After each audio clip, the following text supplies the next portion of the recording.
any dedications? Or No, just okay, a belated happy birthday to Arthur for yesterday.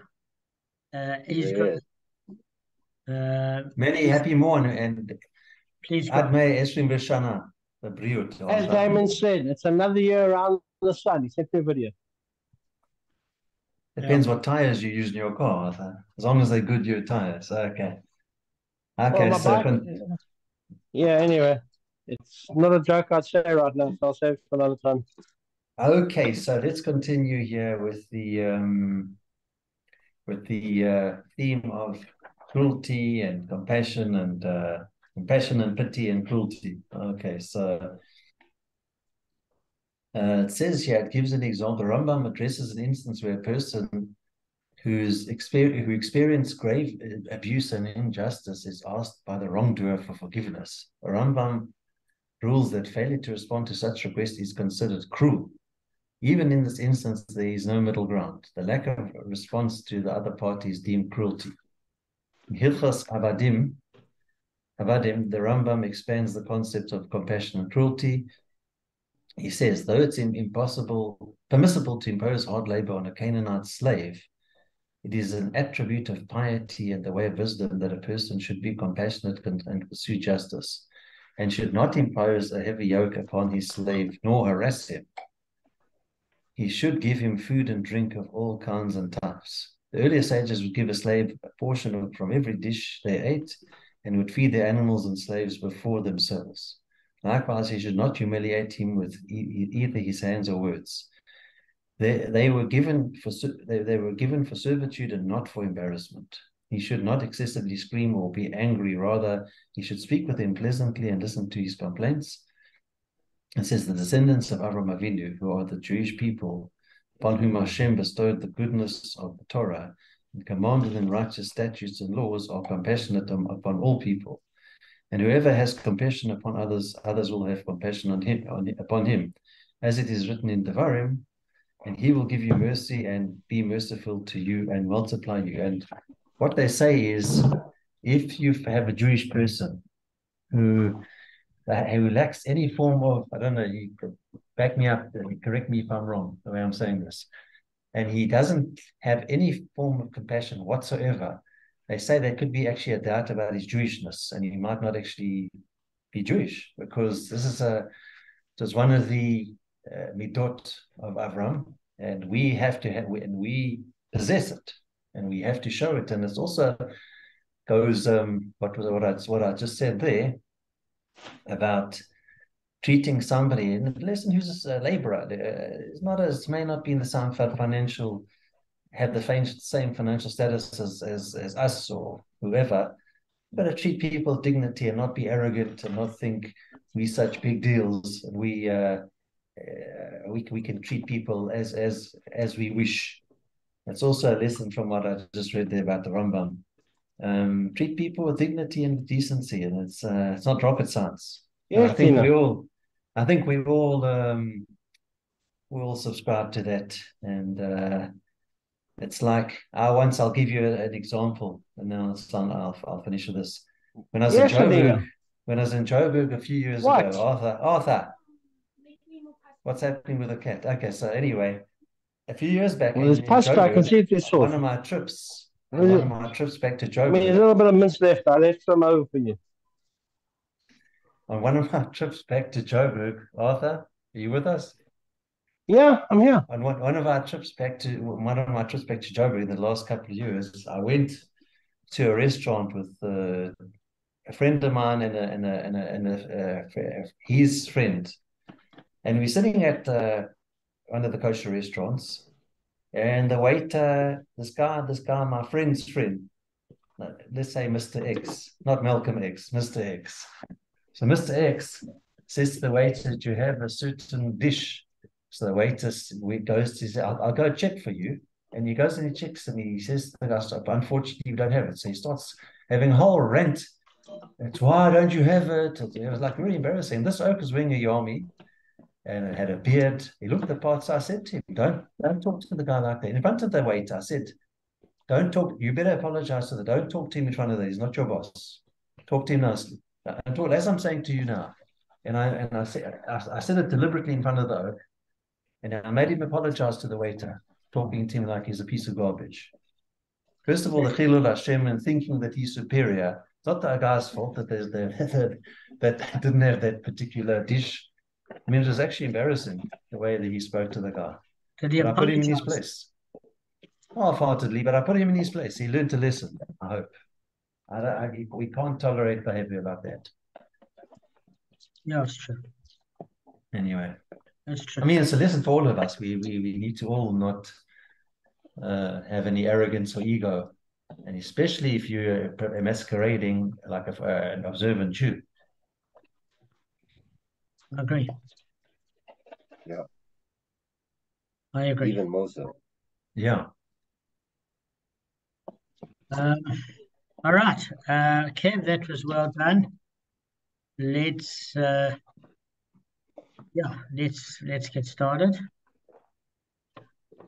All right, so I'll tell you where we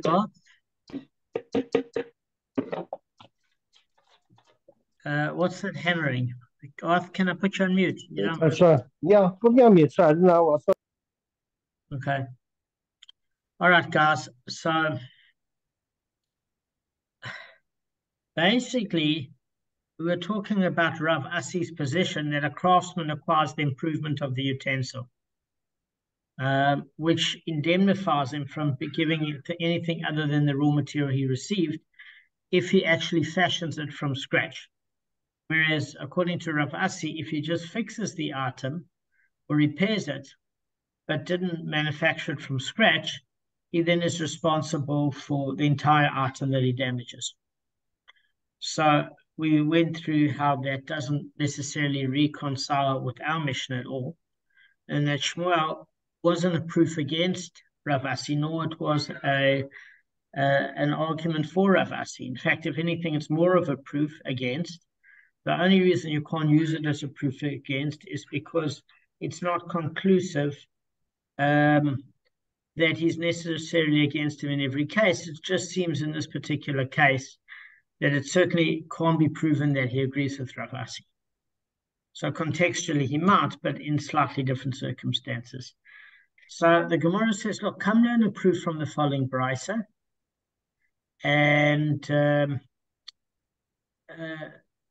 let me just tell you what the brisa is about. So the brisa is basically discussing the Torah's prohibition against withholding a laborer's wages. Exactly what Kevin said, is that how do you speak to somebody that you pay? Because the waiter needs you and you don't need anything of the waiter. If you're going on a date with somebody and they treat the waiter terribly, believe me, this is their character. The judgment of somebody's character is how you treat somebody that you don't need, not how you treat somebody who you need a favor from. So if you don't need them at all and you can be kind to them in that particular case, it's indicative of the fact that you're a kind person because you've got nothing to gain. And one of the Torah prohibitions against withholding laborers' wages is to be sensitive, as Kevin said, to know that other people are relying on you to survive. And since Hashem made you the conduit, you must be responsible. So the first source is in Leviticus, Vayikra chapter 19, verse 13, and it states, you shall not retain the wage of your fellow, and you shall not steal. The wage of a hired man shall not remain with you overnight until morning. Okay. So there's two parts to it. You shall not retain the wage of your fellow, and you shall not steal. So the first one is actually not withholding it at all. And the other one is not retaining it for a certain period of time when somebody is dependent and vulnerable. The second statement is the wage of a hired man shall not remain with you overnight until morning. Meaning even if there's a genuine delay, there can be no genuine delay. You have to make a plan. The second reference is in Devarim in Deuteronomy chapter 24, verse 14 to 15. And it says, you shall not retain the wage of a hired man. On that day you shall pay his wage, and the sun shall not set upon him. So, guys, the verse in Leviticus refers to a day laborer whose work is completed at nightfall, and then teaches that the employer must pay him before the next morning. Now, the verse in Deuteronomy is somewhat different. It refers to a night laborer whose work is completed at dawn and teaches that the employer must pay him before the following night. So a worker whose job is completed, for example, in the middle of the day, is also encompassed by the second verse, that his employer must pay him before nightfall. Where's that? That's in Bava Kamma, 110th and 111th daf. Okay? So that being the case, we are studying a certain proof from this brisa, and it says if you look at the case of one who gives his cloak to a craftsman, and if the craftsman finished it and informed the owner that the cloak was ready, but did not return the cloak to the owner, even from now until 10 days. Okay, the owner does not transgress on account of the prohibition, it shall not remain overnight. So why?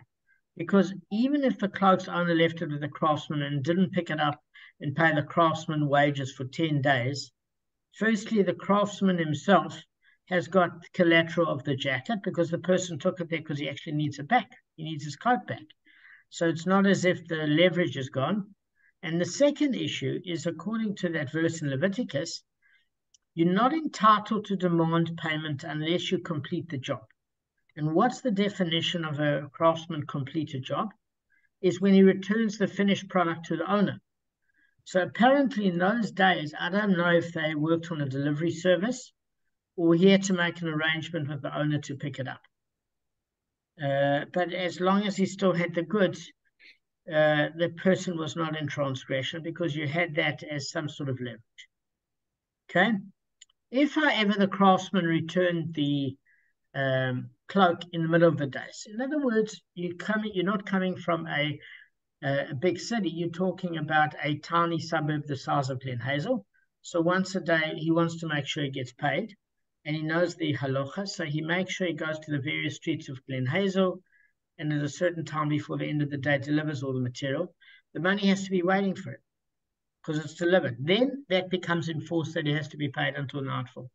So as soon as the sun sets on him, once he's delivered it, there's an obligation for the owner to pay him, and he transgresses it on account of the prohibition, it shall not remain overnight. So in other words, once the craftsman returns his cloak, the work is terminated, and the law requires a timeless payment to go into effect.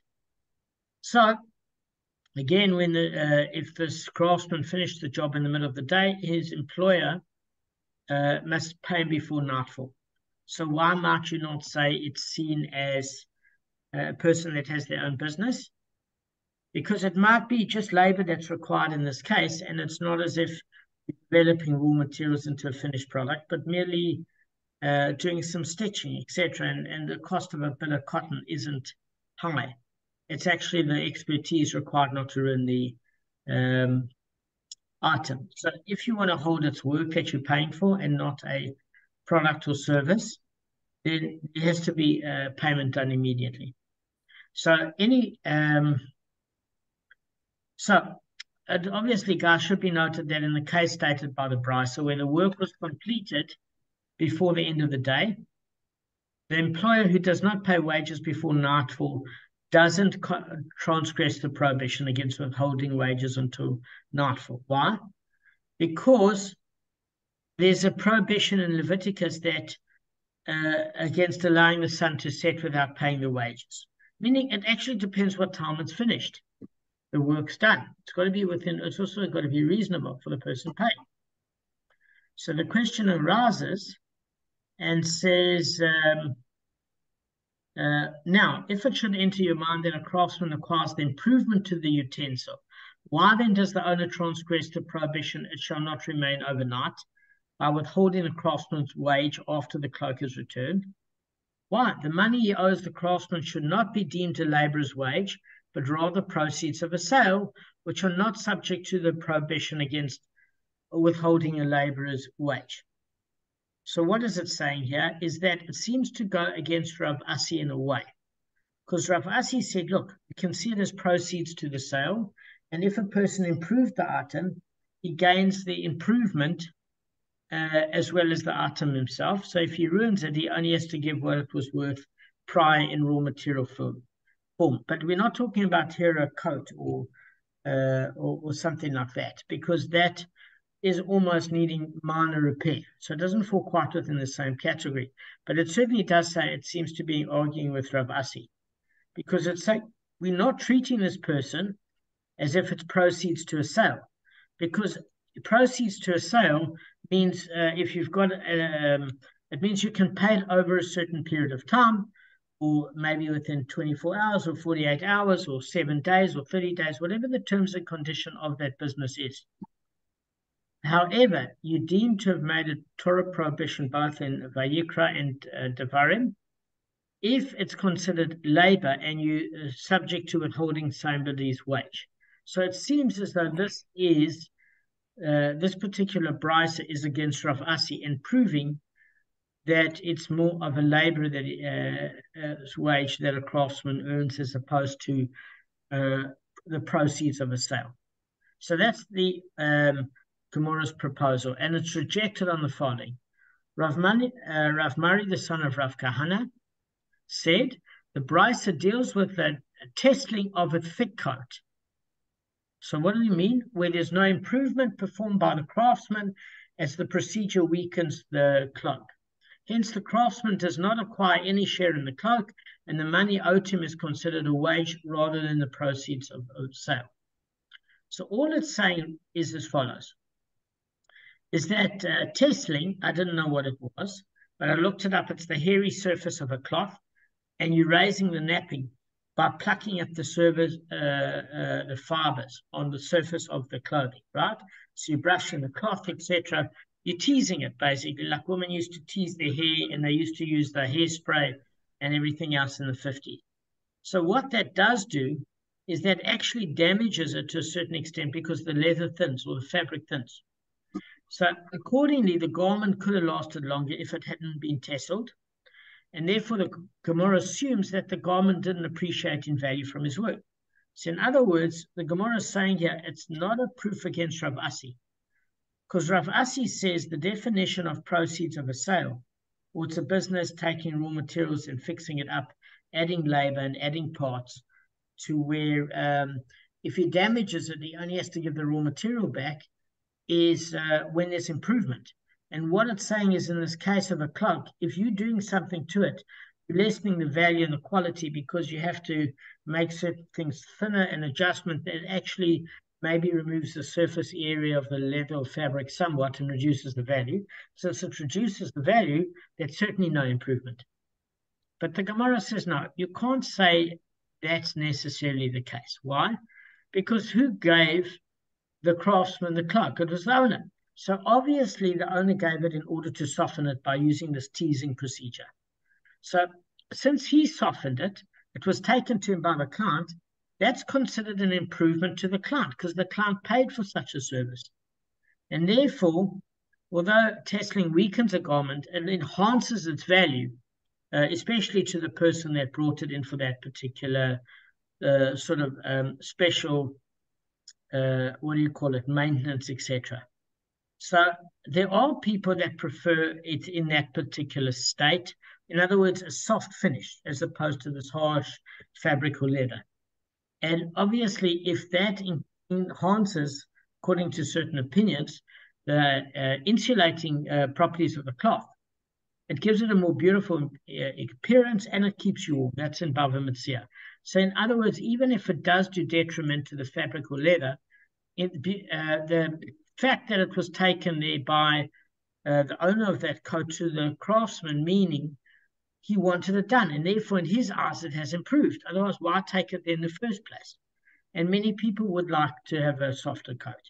So you can't say that it's actually a deterioration and not an improvement, and therefore we don't hold like Rav Asi that it's considered proceeds of the sale.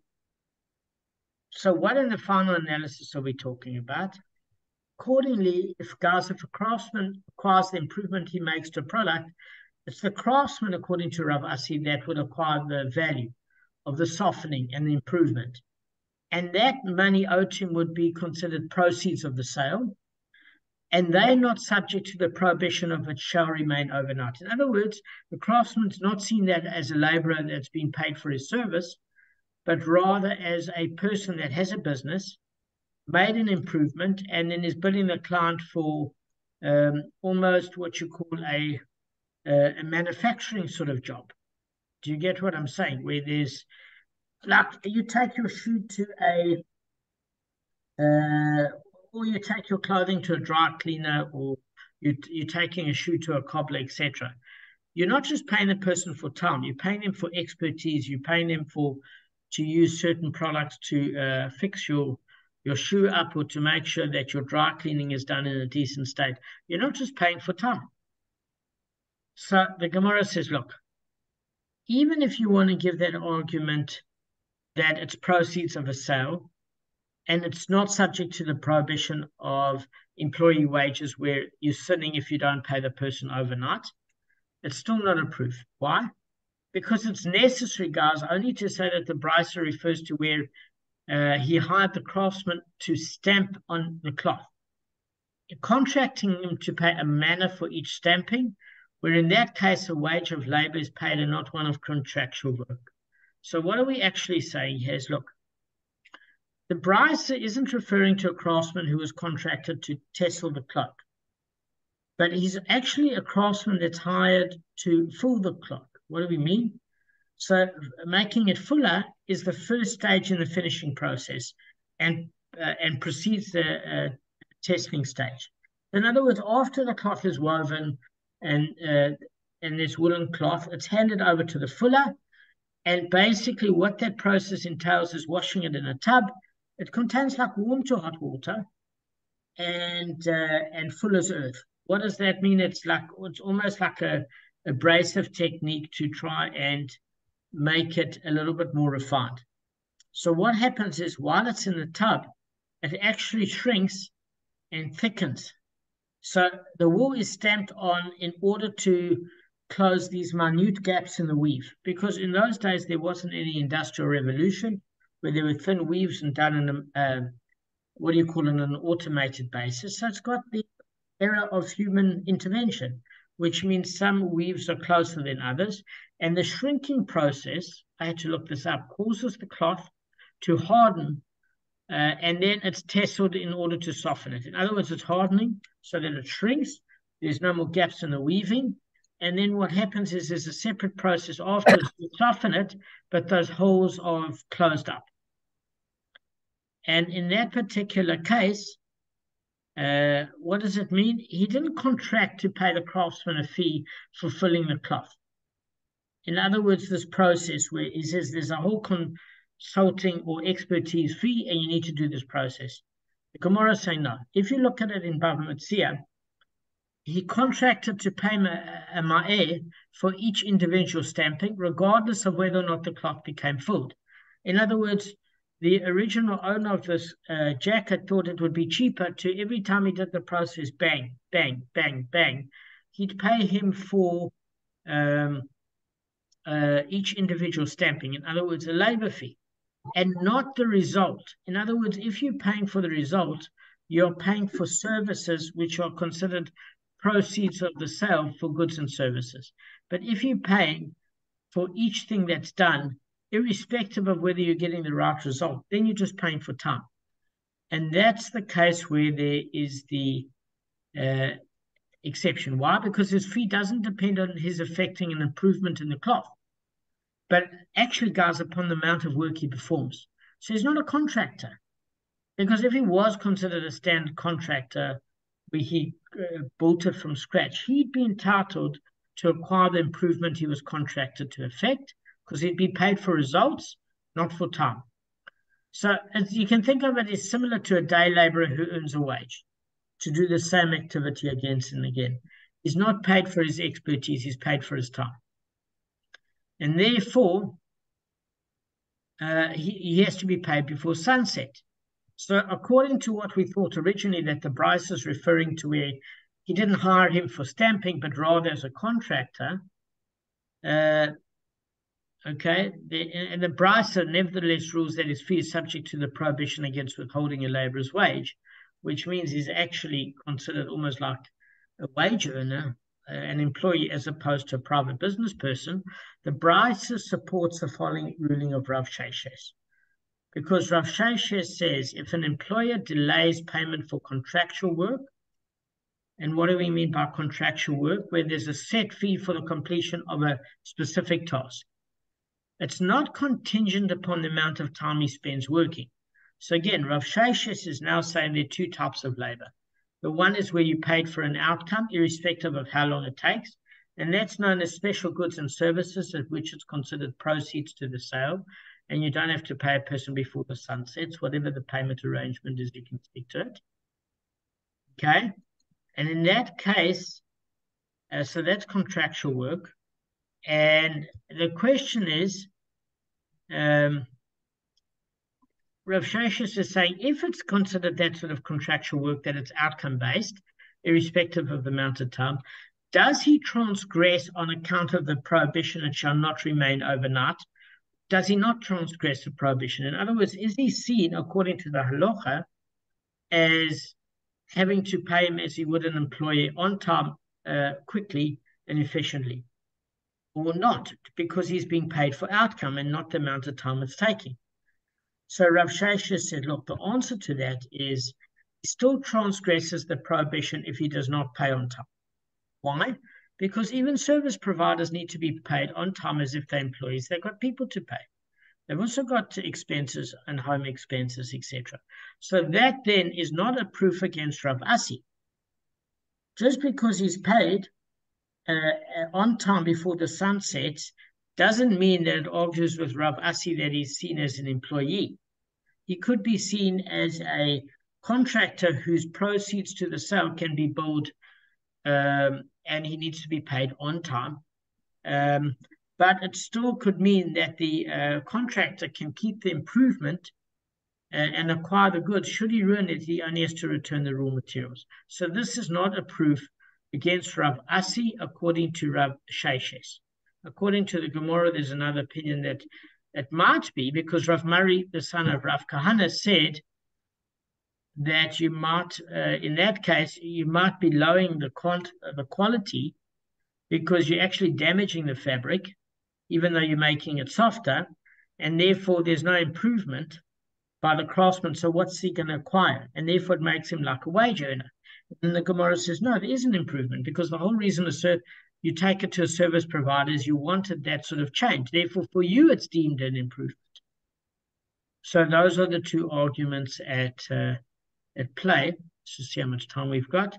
So the Gemara suggests and says, look, let's say that Rav Sheshes argues with Rav Asi and maintains that a craftsman does not acquire the improvement to the utensil. Okay? Because he rules that the fee paid to the contractor is subject to the prohibition against withholding a laborer's wage. And therefore, maybe he's maintaining that even if he's considered a service provider, if you still have to pay him as though he was an employee, irrespective, then in that particular case, that could be an argument against Rav Asi, because you can't have it both ways. You can't want to get paid immediately like an employee, but offer no protection if you, as an employee, damage the tools of your employer. Do you get what I'm saying? You can't have it both ways. So the Gemara rejects and says, look, Shmuel Ba'acha said that when Rav Sheshes said that a contractor's fee is subject to the prohibition against withholding a laborer's wage, he was dealing with a specific case, guys, and that's one who was contracted as a letter courier. So what's a letter courier? Or you can think of it as courier is a more recent word. You can think of it as a carrier of goods or services. It means that if I contract to one of you guys to deliver a document for me for a set fee, it doesn't matter how long it takes you to do it. What I'm doing is I'm paying for it to come from point A to go to point B. So that is a service you're paying for. It's a contractor service. It's not a day laborer, because you could take you an hour, it could take you 3. But all I'm paying for is the service of it being delivered from A to B. And only that sort of contractor who doesn't effect an improvement to the material given to him is the one that Rav Sheshes is talking about, where he says in that particular case, you have to pay him immediately as though he's an employee, even though he's providing that sort of service, because he doesn't get the benefit of having that protection of improving an article from scratch. And therefore, if something goes wrong, he only gives you what that was worth in the beginning. In other words, you're going to have to make sure that the person is either treated like a contractor where he has a certain amount of protection, or alternatively, you treat him like an employee, even though he's not, because he's not being paid for time. He's being paid to deliver a document from point A to B, but then pay him on time if he doesn't have the protection, where he's out of trouble if he doesn't deliver your document or he loses it. You can't stiff the guy both ways. And as a contractor, you can't win and be a contractor and get protection, but then be paid immediately like an employee. Something's got to give on both sides. Okay, so we're going to end off on this note. I know it's a few minutes early, but that's how the concept is drawn up. I don't know if I've made any sense to you guys. Were you trying to make a material distinction, Damon, especially with the guys, if he held on to the laborer's garment and didn't return it, we had that was